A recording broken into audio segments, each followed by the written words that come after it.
Okay, we have another exciting video. Look at this. This is the Akimbo 2 from Rock Exotica, and I've been sent it to play with and do a review video, which I will do, but this is just an initial first impressions. We'll go over some of the features, some of the differences between the original Akimbo and this one. Don't get distracted, that's just a microphone. Okay, that isn't some sort of rodent. We'll just ignore that. We'll edit that out. Yeah. So, the differences between the original one. I wish I had it still. I sold it because I didn't get on with it. The original Akimbo, I didn't get on with it. It was too. It was difficult to get it to work on a rope. You know, you dial in the settings, it would work really nice, and then it would rain, and then it wouldn't work, or there'd be a slight bit of dirt on the rope and it wouldn't work, and you'd have to constantly be fiddling with the settings. But anyway, I'm getting distracted. Yeah, I got distracted then, sorry. This is new, and one of the main differences is the spring that you now have here. The original one had a spring in the cam, which meant that when you were on the rope, if your weight wasn't in the system, you would just fall down, which was quite unsettling. But they've solved that issue with that spring, so that keeps this top cam engaged. I'll put it on the rope in a minute, we just won't get carried away just yet. So that's a big difference. I think it is slightly bigger. Everything seems slightly chunky, like they beefed everything up, from what I can remember. You still have the breakaway attachment point. Hang on, where's that gone? Look at this. So this would go on your chest harness to ascend it, and then when you sit back down, it breaks away. So that was quite a cool feature. You can judo chop it also. So it's still got that, but now you can use that as your attending point, and that's what I've been doing really, because I just feel it pulls the device up the rope slightly better. So this is larger. We've got more room there. So what that means is the carabiner is more likely to side load and like try and do a loop. And the first climb I did on it, that happened, the gate got wedged in there. So now I'm just using a climbing aid. It says that in the instructions, to be fair. I looked at some of the pictures, and there was a picture of you know, you're meant to use a climbing aid or one of those carabiners that have a captured bit, if you know what I mean. So that's something to look out for.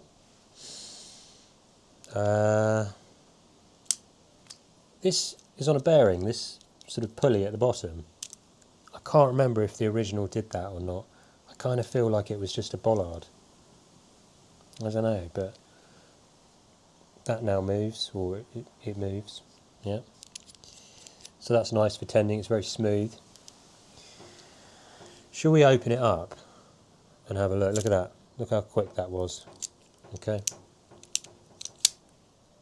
Very, very, I mean, that's like rocket science. Whoever's come up with that is a genius. Okay. Hands down, it's the quickest device to open. Probably one of the quickest to get the rope in. So we'll open it up like that. And what I'm doing is I'm just like, what am I doing? You're opening it up like that, straight, and then you're just pulling it apart. It kind of wants to open anyway, so you shouldn't have too much difficulty with that. And then we have these two latches here, look at that. And this is how we adjust the friction. So you pull that down, like so. And then you can see we've got numbers and letters. Oh, bloody hell. You just pull it out, and then you can turn it up or down, depending on the friction you want. If you want maximum friction, you turn it that way. If you want less friction, you turn it that way. There's an arrow, you can see. I don't need to explain that, it's unnecessary. So the rope I'm using is 11.5mm, which is the thinnest rope we can use, because that's what it says in the instructions. We can go up to 12.7mm if you want to, but I've just been using it on this 11.5. I've been using the lowest friction settings possible. I'm still finding it quite stiff to break the device, to descend. I'm really having to, maybe take some weight out and then depress it. Maybe I'm just not strong enough. Maybe it's that. But my theory is that you need to wear this device in. I'm not cleaning this rope. I'm just going to keep bombing through on this rope, and hopefully it will wear the parts out a bit quicker, and then it will be a bit more responsive, because I've tried it with 11mm rope and it worked very nicely, but that's not allowed because it clearly says that 11.5, and we must follow the rules, obviously. So I think these devices need to be worn in for them to be more responsive, and then once you've got a little bit of wear, you can start adjusting the friction settings and just keep working your way up, and then use a thicker rope and then work that up. So that's my plan. Are these parts replaceable? I don't know. Yeah, they look replaceable. So that's a bonus, isn't it? Yeah. So before you go crazy and climb the tree, you should just practice descending a bit on it, and it's important to have the friction settings set so that these two parts, they don't touch when you depress it. So at the moment they're touching, and then I can move, but if my whole weight's in the system, there should be a slight gap, and then you can descend. But yeah, I mean, saying that, I'm on the lowest settings and it's still quite stiff. Right, okay, I think I will change the perspective of the camera now so you can see what's going on. Yes. Okay, so we will now open the device. There. You saw how to do it, I don't have to explain it.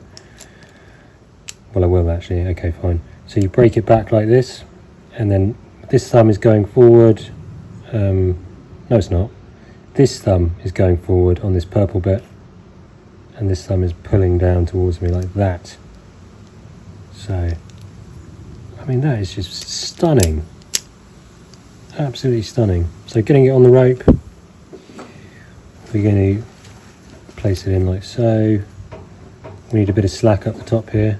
We're going to bend it round through there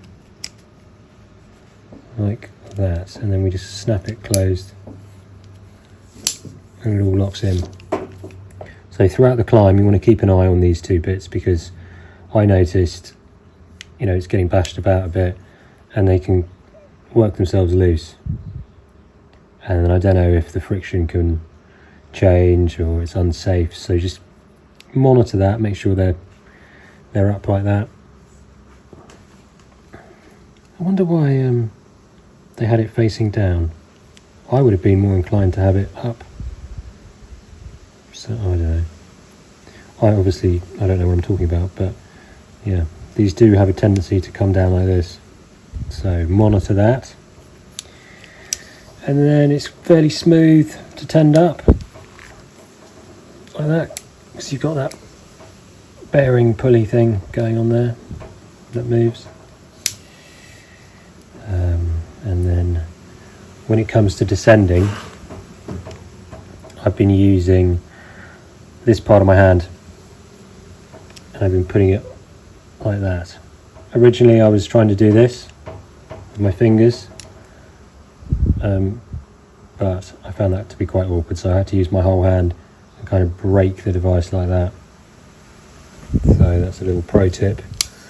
Not really, but you know what I mean. I'm not a pro. So there's that. Should we just have a look at these friction settings? And you might be able to see more clearly what's going on here. So we open the device, push that direction, pull that out, and you can see these little teethy pegs here. And you can move these. So we'll slot that in the top there. Look at that. God, very exciting. And then close it again, and then on the top you have a similar thing. You can, oh, that's getting quite rusty already. Hang on, can you see that? Keep still. That's getting slightly rusty already. That's from one day's rain. So you're gonna have to keep on top of this, lube it up, oil it up, keep it clean. So very nice indeed. So it is slightly bigger than the original, but it's still pretty small, isn't it? It's the smallest device out there, I'd say. The Rope Runner's way too big. The Blackbird's big. This is tiny. There's no swivel, so you'll have to add that if you're interested in swiveling about. So yes, I will climb on this over the next month or so, and then probably do like a climb video on it once I've worn it in a bit, because I think that's the key to getting this to work nicely. It needs to be worn in. I might just go and chuck my rope in a load of sand and then just go up and down. No, I won't do that, actually. Don't do that. That's a bad idea. Yep, that's enough talking for one day.